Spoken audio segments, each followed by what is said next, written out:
Hey there, today we're going to look at how to recover permanently deleted Yahoo emails. So let's get started. First, open your browser and log into your Yahoo email account. Over here, click on the drop down arrow next to your account info at the top right. After that, click on Help from the drop down menu.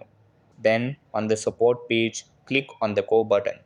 Over here, click on Recover Lost or Deleted Emails. After that, click on Send a Restore Request. Then, a form will open. Click on the drop down labeled Describe the problem. Over here, select the option that best matches your issue. After that, click on the When did you last see the missing messages drop down. Then, choose the appropriate time frame. Over here, enter your Yahoo ID in the required field.